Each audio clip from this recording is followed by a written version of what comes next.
Capítulo 3, la ciudad de las campanas. Un hombre se encontraba en lo alto de una montaña, contemplando su patria hundirse en el polvo. Las aguas se arremolinaban debajo, muy lejos. Y oyó a un niño llorar. Eran sus propias lágrimas. Recogido el 4 de Tanates, año 1171, 30 segundos antes de la muerte. El sujeto era un zapatero de cierto renombre. Kharbrandt, la ciudad de las campanas, no era un lugar que Shayan hubiera imaginado que visitaría nunca. Aunque a menudo había soñado con viajar, esperaba pasar los primeros años de su vida secuestrada en la mansión de su familia, donde solo los libros de su padre le permitían escapar. Esperaba casarse con uno de los aliados de su padre, y luego pasarse el resto de la vida secuestrada en la mansión de ese otro hombre. Pero las expectativas eran como la porcelana fina. Cuanto más fuerte te agarrabas a ellas, más probable era que se rompiesen. Se sentía inquieta. Se apretó contra el pecho la libreta de dibujo encuadernada en cuero, mientras los estibadores llevaban el barco a puerto. Kharbrandt era enorme. Construida en la falda de una pronunciada pendiente, la ciudad tenía forma de cuña, como si hubiera sido edificada en una amplia grieta, con un lado abierto que desembocaba en el océano. Los edificios eran recios, con ventanas cuadradas, y parecían haber sido construidos con alguna especie de barro o adobe. Creen, tal vez. Estaban pintados de colores brillantes, rojos y anaranjados la mayoría, pero había también azules y amarillos de vez en cuando. Pudo oír las campanas, tintineando al viento, resonando con sus voces puras. Tuvo que torcer el cuello para contemplar la zona más alta de la ciudad. Kharbrandt era como una montaña que se alzaba sobre ella. ¿Cuánta gente vivía en un lugar como este? ¿Miles de personas? ¿Decenas de miles? Se estremeció de nuevo, asustada aunque emocionada al mismo tiempo, y entonces parpadeó con fuerza, fijando la imagen de la ciudad en su memoria. Los marineros corrían de un lado a otro. El placer del viento era un navío estrecho, de un solo palo, apenas lo suficientemente grande para ella, el capitán, su esposa y la media docena de tripulantes. Al principio le había parecido muy pequeño, pero el capitán Tozbek era un hombre tranquilo y cauto, un marino excelente, aunque fuera pagano. Había guiado el barco con cuidado a lo largo de la costa, encontrando siempre una cala a cubierto para capear las altas tormentas. El capitán supervisaba el trabajo mientras los hombres aseguraban las maromas. Tozbek era un hombre bajo que le llegaba a Shayan a la altura de los hombros, y mostraba sus largas cejas blancas taileñas en un curioso patrón en punta. Era como si tuviera dos abanicos sobre los ojos, de un palmo de largo cada uno. Llevaba una sencilla gorra de lana y una chaqueta negra con botones plateados. Shayan imaginaba que aquella cicatriz de su barbilla se la había hecho en una furiosa batalla marítima contra los piratas. El día antes, se decepcionó al enterarse de que había sido causada por un cabo suelto durante un temporal. La esposa de Tozbek, Ashulf, bajaba ya por la plancha para registrar el barco. El capitán vio a Shayan observándolo, y se acercó a ella. Era uno de los contactos comerciales de la familia, en quien su padre confiaba ciegamente. Eso era buena cosa, ya que el plan que sus hermanos y ella habían trazado no tenía lugar para que la escoltara un ama o una dama de compañía. El plan ponía a Shayan nerviosa.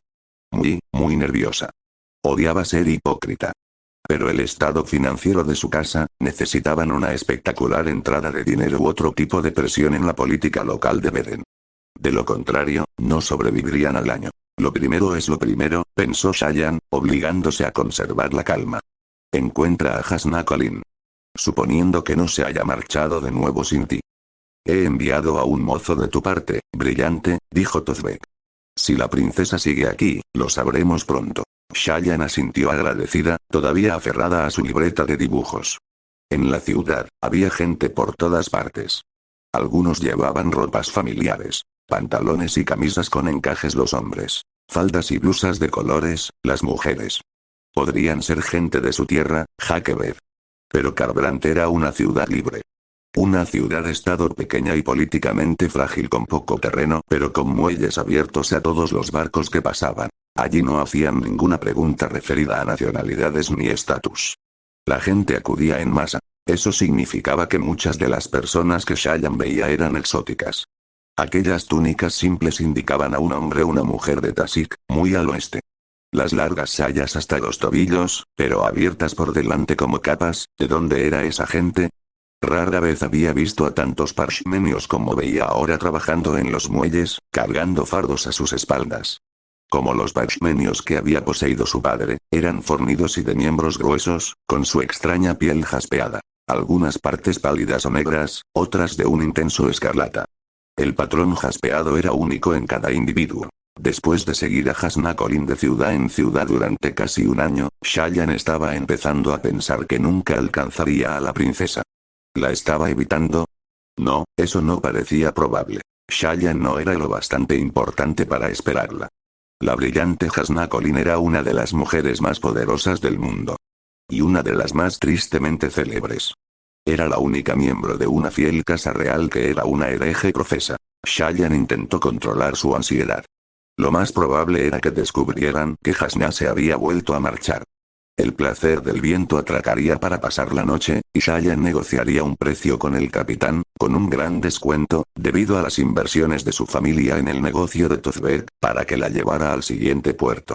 Ya habían pasado varios meses de la fecha en que Tozbek esperaba librarse de ella. Shayan no había sentido nunca el menor resentimiento por su parte. Su honor y lealtad le obligaban a acceder a sus peticiones. Sin embargo, su paciencia no duraría eternamente, ni el dinero de ella tampoco. Ya había gastado la mitad de las esferas que había traído consigo. Tozbek acabaría por abandonarla en una ciudad desconocida, desde luego, pero tal vez insistiera en llevarla de regreso a Bedenar.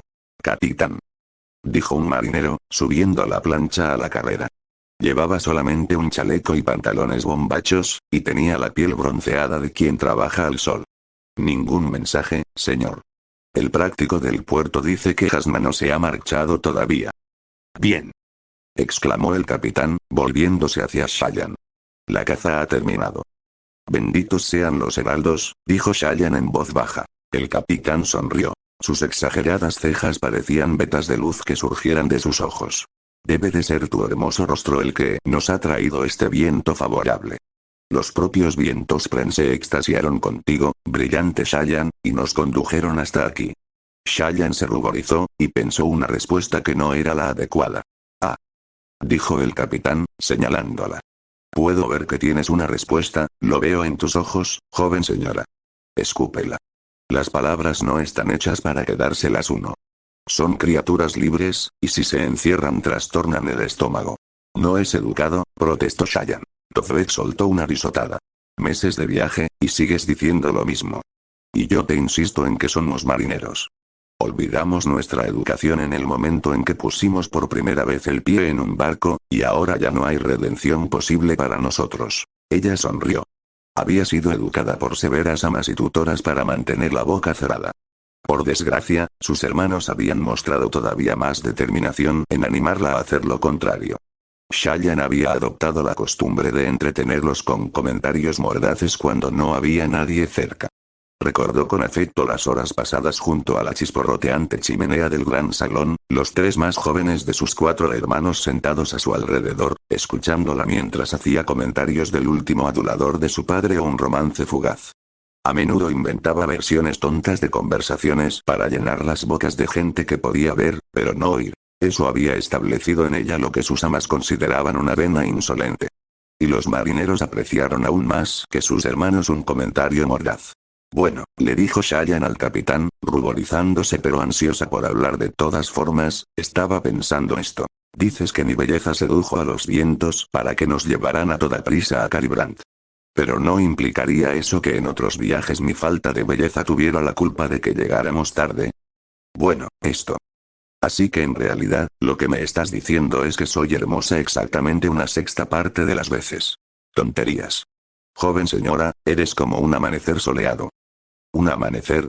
¿Con eso quieres decir demasiado escarlata? Se tiró del largo cabello rojo, y con tendencia a hacer que los hombres vuelvan la cara cuando me ven. Él se echó a reír, y varios de los marineros cercanos lo imitaron. Muy bien, pues, dijo el capitán Tozbek, eres como una flor. Ella hizo una mueca. Soy alérgica a las flores. El capitán alzó una ceja. No, de verdad, admitió ella. Creo que son cautivadoras.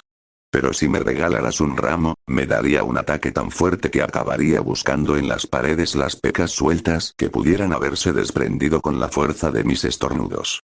Bueno, si eso es cierto, sigo diciendo que eres tan bonita como una flor. Si lo soy, entonces los jóvenes de mi edad deben sufrir mi misma alergia, pues mantienen las distancias muy claramente, dio un respingo. Bueno, verás, te dije que esto no era educado. Las jóvenes no deberían actuar de forma tan irritante. Ah, joven señora, dijo el capitán, llevándose la mano a la gorra, los muchachos y yo echaremos de menos tu lengua afilada. No estoy seguro de qué vamos a hacer sin ti. Navegar, probablemente, contestó Shayan. Y comer, y cantar, y contemplar las olas. Todas las cosas que hacéis ahora, solo que tendréis más tiempo para hacerlas, ya que no tropezaréis con una muchacha sentada en cubierta haciendo dibujos y murmurando para sí. Pero te estoy agradecida, capitán, por un viaje tan maravilloso, aunque algo exagerado en su duración. Él volvió a llevarse la mano a la gorra, agradeciendo el cumplido. Shayan sonrió. No había esperado que viajar sola fuera tan liberador. A sus hermanos les preocupaba que sintiera miedo. La consideraban tímida porque no le gustaba discutir y permanecía callada cuando había grupos grandes hablando. Y tal vez era tímida, en efecto. Estar lejos de Huckleberry resultaba intimidatorio. Pero también era maravilloso. Había llenado 3 libros de bocetos con las criaturas y gentes que había visto, y aunque su preocupación por las finanzas de su casa era una nube perpetua, se equilibraba con el puro placer de la experiencia. Tofek empezó a preparar el atraque. Era un buen hombre. Respecto a su alabanza a su supuesta belleza, ella le daba el valor que tenía. Una amable, aunque exagerada, muestra de afecto. Shayan era de piel pálida en una época en que el bronceado alezi se consideraba la marca de la auténtica belleza, y aunque tenía ojos celestes, su linaje familiar impuro se manifestaba en el pelo rojizo. No había un solo mechón de adecuado negro. Sus pecas habían ido desapareciendo a medida que se convirtió en mujer, benditos fueran los heraldos, pero seguía habiendo algunas visibles, espolvoreando sus mejillas y su nariz. Joven señora, le dijo el capitán después de consultar con sus hombres. La brillante Jasna sin duda estará en el cónclave. Oh, ¿dónde está el palaneo? Sí, sí. Y el rey vive también allí. Es el centro de la ciudad, como si dijéramos. Excepto que está en lo más alto. Se rascó la barbilla. Bueno, de todas formas, la brillante Jasna Colin es hermana de un rey. No se alojaría en ningún otro lugar, no en Kharbrandt. Yal, aquí presente, te mostrará el camino. Podremos llevar tu equipaje más tarde. Muchas gracias, capitán, respondió ella. Shailorm Kabadnour. Los vientos nos han traído a salvo. Una frase de agradecimiento en el idioma tailense. El capitán sonrió de oreja a oreja. Mkaiba de Fortentis. Ella no tenía ni idea de lo que significaba aquello. Su tailense era bastante bueno cuando lo leía, pero hablarlo era otro cantar. Le sonrió, lo que pareció ser la respuesta adecuada, pues él se echó a reír y señaló a uno de sus marineros. Esperaremos 2 días en este muelle, le dijo. Hay una alta tormenta mañana, así que no podemos zarpar. Si la situación con la brillante Jasna no sale según lo esperado, te llevaremos de vuelta a Huckleberry. Gracias de nuevo. No es nada, joven señora, dijo él. Es lo que haríamos de todas formas. Podemos pertrecharnos aquí y todo. Además, ese retrato de mi esposa que hiciste para mi camarote es muy bonito. Muy bonito. Se acercó a Yal para darle instrucciones. Shayan esperó, mientras guardaba su libreta en su carpeta de cuero. Yal. Le resultaba difícil pronunciar el nombre en su lengua beden. ¿Por qué eran tan aficionados los taileños a unir tantas letras, sin vocales adecuadas? Yal la llamó con la mano. Ella se dispuso a seguirlo. Ten mucho cuidado, muchacha, le advirtió el capitán al pasar. Incluso una ciudad segura como Kharbrandt oculta peligros. Mantén la cabeza en su sitio. Creo que no hay duda de que prefiero tener la cabeza sobre los hombros, capitán, respondió ella, pisando con cuidado la plancha. Si no lo hago, entonces será que alguien se ha acercado demasiado con una maza. El capitán se echó a reír, y se despidió de ella mientras Shayan bajaba por la plancha, agarrándose a la barandilla con la mano libre. Como todas las mujeres de Borín, mantenía la mano izquierda, la mano segura, cubierta, revelando solo la mano libre. Las mujeres ojos oscuros corrientes solían llevar un guante, pero una mujer de su rango debía mostrar más recato. En su caso, mantenía la mano segura cubierta por la enorme manga de su vestido, que llevaba abotonado hasta arriba. El traje era de estilo tradicional borín, ajustado en el busto, hombros y cintura, con una falda amplia debajo. Era de seda azul con botones de concha de chuy en los lados, y ella sujetaba con la mano segura la mochila contra su pecho, mientras se agarraba a la barandilla con la mano libre. Desembocó en la furiosa actividad de los muelles, donde los mensajeros corrían de un lado a otro, y mujeres de vestidos rojos apuntaban los cargamentos en sus libros de cuentas. Kharbrandt era un reino de Borín, como Alezkar y como Hakebet, la tierra de Shayan. Aquí no había paganos, y escribir era un arte femenino. Los hombres aprendían solamente glifos, dejando las letras y la lectura para sus hermanas y esposas. Ella no lo había preguntado, pero estaba segura de que el capitán sabía leer. Lo había visto con libros, cosa que la hizo sentirse incómoda. Leer era una ocupación rara en un hombre. Al menos, en hombres que no fueran fervorosos. ¿Quieres ir montada?, le preguntó Yal, con su dialecto taileño rural tan fuerte que ella apenas pudo distinguir sus palabras. Sí, por favor. Él asintió y se marchó, dejándola en los muelles, rodeada por un grupo de parshmenios que trasladaban laboriosamente cajas de madera de un embarcadero a otro. Los parshmenios eran duros de mollera, pero resultaban unos trabajadores excelentes. Nunca se quejaban, y hacían siempre lo que se les decía. El padre de Shayan los prefería a los esclavos corrientes. ¿De verdad que los Aleci estaban combatiendo contra los parshmenios en las llanuras quebradas? A Shayan eso le parecía muy extraño. Los parshmenios no luchaban. Eran dóciles y prácticamente mudos. Naturalmente, por lo que había oído, los de las llanuras quebradas, los Parsendi, los llamaban, eran físicamente distintos de los parshmenios corrientes.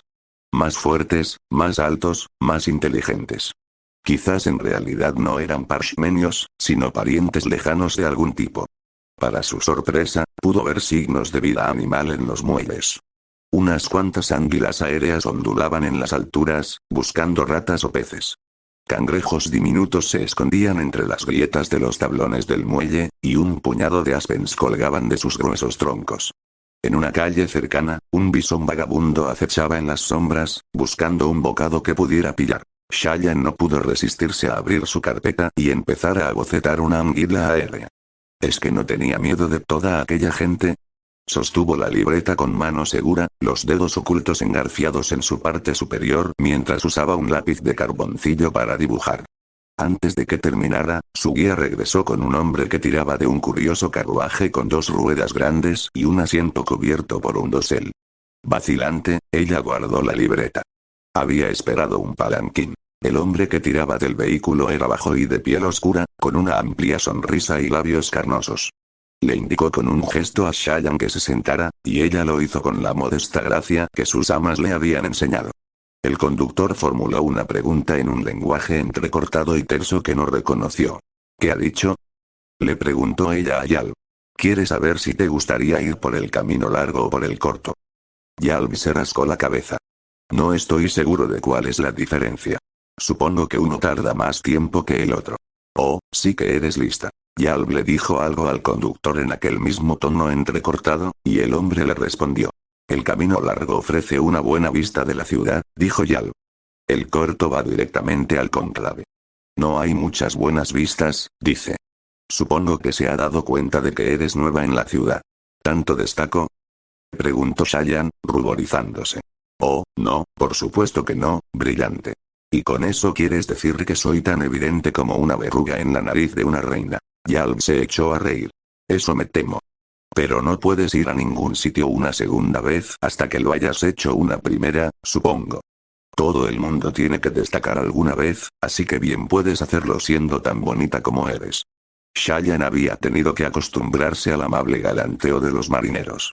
Nunca eran demasiado atrevidos, y ella sospechaba que la esposa del capitán les había hablado severamente cuando se dio cuenta de cómo hacían que se ruborizara. En la mansión de su padre, los criados, incluso aquellos que eran ciudadanos plenos, temían salirse de su sitio. El porteador seguía esperando una respuesta. El camino corto, por favor, le dijo Shayan a Yal, aunque le habría gustado ver el camino panorámico. Por fin estaba en una ciudad de verdad y elegía la ruta directa. Pero la brillante Jasna había demostrado ser tan elusiva como un cantarín salvaje. Era mejor darse prisa. La carretera principal subía por la falda de la montaña a trompicones, así que incluso el camino corto le permitió ver gran parte de la ciudad. Resultó ser embriagadoramente rica, con tanta gente extraña, vistas y campanas resonantes. Cheyenne se acomodó y lo contempló todo. Los edificios se agrupaban según su color, y ese color parecía indicar un propósito. Las tiendas que vendían los mismos artículos estaban pintadas del mismo tono. Violeta para las ropas, verde para los alimentos. Las casas tenían sus propios patrones, aunque Cheyenne no pudo interpretarlas. Los colores eran suaves, con una tonalidad apagada y gastada. Yalb caminaba junto al carro, y el porteador empezó a dirigirse a Cheyenne. Yalb tradujo, las manos en los bolsillos de su chaleco. Dice que la ciudad es especial por las lights que hay. Cheyenne asintió. Muchas ciudades estaban construidas en lights, zonas protegidas de las altas tormentas por las formaciones rocosas cercanas. Carbrandt es una de las ciudades mejor protegidas del mundo, continuó traduciendo Yalb, y las campanas son un símbolo de eso. Se dice que las levantaron por primera vez para advertir que soplaba una alta tormenta, ya que los vientos eran tan suaves que la gente no siempre se daba cuenta. Yalb vaciló. Solo dice eso porque quiere una buena propina, brillante. He oído esa historia, pero creo que es una tontería absoluta. Si los vientos soplaran lo bastante fuerte para mover las campanas, la gente se daría cuenta. Además, ¿no se darían cuenta de que les estaba lloviendo encima de las cabezas? Cheyenne sonrió. No importa. Puede continuar. El porteador continuó charlando con su voz entrecortada. ¿Qué lenguaje era aquel, por cierto? Cheyenne escuchaba la traducción de Yalb, mientras absorbía las vistas, sonidos y, por desgracia, los olores. Había crecido acostumbrada al aroma agradable de los muebles recién limpiados y al pan horneándose en las cocinas. Su viaje por el océano le había enseñado nuevos olores, a salitre y limpio aire marino. No había nada limpio en lo que olía aquí. Cada callejón ante el que pasaban tenía su propia variedad única de hedores repugnantes. Se alternaban con los aromas picantes de los vendedores callejeros y sus comidas, y la yuxtaposición era aún más nauseabunda. Por suerte el porteador se dirigió a la parte central de la calzada, y los olores remitieron, aunque eso los frenó, pues tuvieron que enfrentarse al denso tráfico. Cheyenne miró asombrada a la gente que encontraba. Aquellos hombres de manos enguantadas y piel levemente azulina eran de Nathan. Pero ¿quiénes eran aquellas personas altas y regias que vestían túnicas negras? ¿Y los hombres con las barbas recogidas en trenzas que los hacían parecer embarados? Los sonidos recordaron a Cheyenne los coros en competición de los cantarines salvajes de su casa, solo que multiplicados de variedad y volumen. 100 voces llamándose unas a otras, mezcladas con los golpes de las puertas al cerrarse, de las ruedas al rodar sobre la piedra, de los gritos ocasionales de las anguilas aéreas. Las omnipresentes campanas tintineaban al fondo, más fuertes cuando soplaba el viento. Asomaban en las ventanas de las tiendas, colgaban de los aleros. Todos los postes de los faroles de la calle tenían una campana colgando bajo la lámpara, y el carro donde Cheyenne viajaba tenía un campanita de plata en el mismo extremo del dosel. Cuando habían subido la mitad de la montaña, una oleada de fuertes campanadas indicó la hora. Los diversos repiques crearon un verdadero estrépito con su falta de sincronía. Las multitudes se fueron haciendo más escasas cuando llegaron al barrio más alto de la ciudad, y al cabo de un rato su porteador la condujo hasta un enorme edificio situado en la misma cima. Pintado de blanco, estaba tallado en la cara de la misma roca, en vez de estar construida con ladrillos o barro. Las columnas de delante brotaban de la piedra, y la parte trasera del edificio se fundía suavemente con el acantilado. Los tejados tenían cúpulas cuadradas en lo alto y estaban pintados de colores metálicos. Mujeres ojos claros entraban y salían, llevando utensilios de escribas y vestidas como Cheyenne, las manos izquierdas adecuadamente cubiertas. Los hombres que entraban o salían del edificio vestían chaquetones borín de estilo militar y pantalones recios, abotonados por los costados y terminados en un duro cuello. Muchos llevaban espadas, los cinturones envueltos en los chaquetones que les llegaban hasta las rodillas. El porteador se detuvo e hizo un comentario a Yalb. El marinero empezó a discutir con él, las manos en las caderas. Cheyenne sonrió ante su severa expresión y parpadeó intensamente, fijando la escena en su memoria para posteriores bocetos. Me está ofreciendo dividir conmigo la diferencia si lo dejo hinchar el precio del viaje, dijo Yalo, sacudiendo la cabeza y ofreciendo una mano para ayudar a Shayan a bajar del carruaje. Cuando lo hizo, miró al porteador, que se encogió de hombros, sonriendo como un niño al que han pillado robando golosinas. Ella agarró la mochila con su mano cubierta y buscó dentro con su mano libre para sacar el monedero. ¿Cuánto debo darle? 2 claros deberían ser más que suficientes. Yo habría ofrecido 1. El ladrón quería pedir 5. Antes de este viaje, ella nunca había usado dinero. Tan solo admiraba las esferas por su belleza. Cada una estaba compuesta por una perla de cristal un poco más grande que la uña de una persona, con una gema mucho más pequeña en el centro. Las gemas podían absorber la luz tormentosa, y eso las hacía brillar. Cuando abrió el monedero, fragmentos de rubí, esmeralda, diamante y zafiro brillaron en su rostro. Cogió 3 chips de diamante, la denominación más pequeña. Las esmeraldas eran las más valiosas, pues podían ser usadas por los moldeadores de almas para crear comida. La parte de cristal de la mayoría de las esferas era del mismo tamaño. El tamaño de gema del centro determinaba el valor. Los 3 chips, por ejemplo, tenían cada uno una diminuta lasca de diamante dentro. Incluso eso era suficiente para brillar con la luz tormentosa, mucho más débil que una lámpara, pero todavía visible. Un marco, la denominación media de la esfera, era un poco menos brillante que una vela. Hacían falta 5 chips para sumar un marco. Solo había traído esferas infusas, ya que había oído que las opacas eran sospechosas, y a veces los prestamistas tenían que ser llevados a juicio para determinar la autenticidad de la gema. Guardaba las esferas más valiosas que tenía en su bolsa segura, naturalmente, que estaba abotonada en el interior de su manga izquierda. Le entregó los 3 chips a Yalo, que ladeó la cabeza. Le asintió al porteador, ruborizándose, advirtiendo que sin darse cuenta había utilizado a Yalo como si fuera un maestro de sirvientes intermediario. ¿Se sentiría ofendido? Él se echó a reír y se irguió, como si imitara a un maestro de sirvientes, y le pagó al porteador con una burlona expresión de severidad. El porteador se rió, le hizo una reverencia a Shayan, y se marchó con su carro. Esto es para ti, dijo Shayan, sacando un marco de rubí y entregándoselo a Yalo. Brillante, esto es demasiado.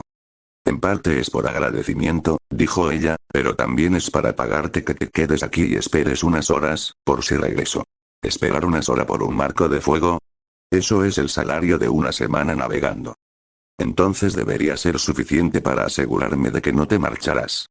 Estaré aquí mismo, exclamó Yalo, haciéndole una elaborada reverencia sorprendentemente bien ejecutada. Shayan inspiró profundamente y empezó a subir las escalinatas que conducían a la impresionante entrada del cónclave. La piedra tallada era en efecto notable. La artista que había en ella quiso detenerse a estudiarla, pero no se atrevió. Entrar en el enorme edificio fue como ser engullida. El pasillo interior estaba flanqueado con lámparas de luz tormentosa que brillaban en blanco. Dentro de ellas posiblemente había broams de diamante. La mayoría de los edificios de hermosa construcción usaban luz tormentosa para proporcionar iluminación. Un broam, la denominación más alta de las esferas, brillaba casi con la misma luz que varias velas. Su luz brillaba por igual y suavemente sobre las muchas ayudantes, escribas, y ojos claros que se movían por el pasillo. El edificio parecía estar construido como un alto, ancho y largo túnel horadado en la roca. Grandiosas cámaras flanqueaban los lados, y pasillos secundarios surgían de la gran sala central. Shayan se sintió más cómoda que en el exterior. Este lugar, con sus sirvientes ocupados, sus brillantes señores menores y sus brillantes damas, era familiar. Alzó su mano libre en señal de necesidad, y en efecto, un maestro de sirvientes con una esplendente camisa blanca y pantalones negros acudió presuroso a su lado. ¿Brillante?, preguntó, hablándole en su beden nativo, probablemente por el color de sus cabellos. Busco a Hasna Colin, dijo Shayan. He oído decir que está dentro de estos muros. El maestro de sirvientes se inclinó secamente. La mayoría de los maestros de sirvientes se enorgullecían de su servicio refinado, el mismo aire que yo había remedado burlón un rato antes. Ahora vuelvo, brillante, dijo. Sería del segundo Nan, un ciudadano ojos oscuros de muy alto rango. En la Zoborin, la llamada, la tarea a la que uno dedicaba la vida, era de importancia vital. Elegir una buena profesión y trabajar duro en ella era la mejor forma de asegurarse un buen lugar en la otra vida. El devotario concreto que se elegía para adorar a menudo tenía que ver con la naturaleza de la llamada escogida. Shayan se cruzó de brazos, esperando. Había pensado mucho en su propia llamada. La elección obvia era el arte, ya que le encantaba dibujar. Pero lo que la atraía era algo más que el dibujo. Era el estudio, las cuestiones suscitadas por la observación. ¿Por qué no temían a la gente las anguilas aéreas? ¿De qué se alimentaban los Aspers? ¿Por qué una población de ratas florecía en una zona, pero fracasaba en otra? Así que en cambio había elegido historia natural. Ansiaba ser una verdadera erudita, recibir auténtica instrucción, pasarse el tiempo investigando y estudiando. Era en parte por eso por lo que había sugerido este osado plan de buscar a Hasna y convertirse en su pupila. Tal vez. Sin embargo, tenía que mantener la concentración. Convertirse en pupila de Hasna, y por tanto en estudiante, era solo un paso. Reflexionó sobre esto mientras se acercaba tranquilamente a una columna, usando su mano libre para palpar la piedra pulida. Como gran parte de Rosar, a excepción de ciertas regiones costeras, Kharbrandt estaba construida en roca pura, sin romper. Los edificios de fuera habían sido tallados directamente en la roca, y este había sido horadado en ella. La columna era de granito, supuso, aunque su conocimiento de geología era escaso. El suelo estaba cubierto de largas alfombras de color naranja quemado. El tejido era denso, diseñado para parecer rico y soportar el pesado tráfico. El pasillo ancho y rectangular daba una sensación de antigüedad. Un libro que Shayan había leído decía que Kharbrandt había sido fundada en los días de las sombras, años antes de la última desolación. Muy antiguo, entonces. Miles de años de edad, creado antes de los terrores de la hierocracia, mucho antes, incluso, de la traición. Cuando se decía que los portadores del vacío de cuerpo de piedra acechaban la tierra. ¿Brillante? Preguntó una voz. Shayan dio media vuelta y descubrió que el sirviente había regresado. Por aquí, brillante. Shayan asintió, y el sirviente la condujo rápidamente por el concurrido pasillo. Repasó cómo debía presentarse a Hasna. La mujer era una leyenda. Incluso Shayan, que vivía en los remotos estados de Hakebet, había oído hablar de la deslumbrante y hereje hermana del rey Aleci. Hasna solo tenía 34 años, aunque muchos consideraban que ya habría conseguido la toca de maestra erudita si no fuera por sus denuncias a la religión. Más en concreto, denunciaba a los devotarios, las diversas congregaciones religiosas a las que se unía la gente de Bienborin. Los comentarios inadecuados no le servirían aquí a Shayan. Tendría que comportarse. Ser pupila de una mujer de gran renombre era la mejor forma de dominar las artes femeninas. Música, pintura, escritura, lógica y ciencia. Era el equivalente a cómo se entrenaría un joven en la guardia de honor de un brillante señor que respetase. Shayan le había escrito originalmente a Hasna pidiendo llena de desesperación ser admitida como pupila suya. No esperaba que la respuesta de la mujer fuera afirmativa. Cuando la recibió, a través de una carta que le ordenaba que la visitara en Dumadari en 2 semanas, Shayan se quedó sorprendida. Llevaba persiguiéndola desde entonces. Hasna era una hereje. ¿Le exigiría a ella que renunciara a su fe? Dudaba poder hacerlo. Las enseñanzas Borin referentes a la gloria y la llamada habían sido uno de sus pocos refugios durante los días difíciles, cuando su padre estaba en su peor momento. Se dirigieron a un pasillo más estrecho y entraron en una serie de corredores que se alejaban cada vez más de la caverna principal. Finalmente, el maestro de sirvientes se detuvo en una esquina y le indicó que continuara. Había voces procedentes del pasillo a la derecha. Shayan vaciló. A veces, se preguntaba cómo había llegado a esto. Ella era la silenciosa, la tímida, la más joven de 5 hermanos y la única chica. A cubierto, protegida toda la vida. Y ahora las esperanzas de toda su casa reposaban sobre sus hombros. Su padre estaba muerto. Y era vital que eso permaneciera en secreto. No le gustaba pensar en aquel día. Lo bloqueaba de su mente, y se obligaba a pensar en otras cosas. Pero los efectos de su pérdida no podían ignorarse. Había hecho muchas promesas, algunos acuerdos comerciales, algunos sobornos, parte de los últimos disfrazados de los primeros. La casa Dabar le debía grandes cantidades de dinero a gran número de personas, y sin su padre para aplacarlos a todos, los acreedores pronto empezarían a exigir. No había nadie a quien acudir. Su familia, debido en gran medida a su padre, era rechazada incluso por sus aliados. El alto príncipe Balam, el brillante señor a quien su familia debía lealtad, vacilaba, y ya no le ofrecía la protección de antaño.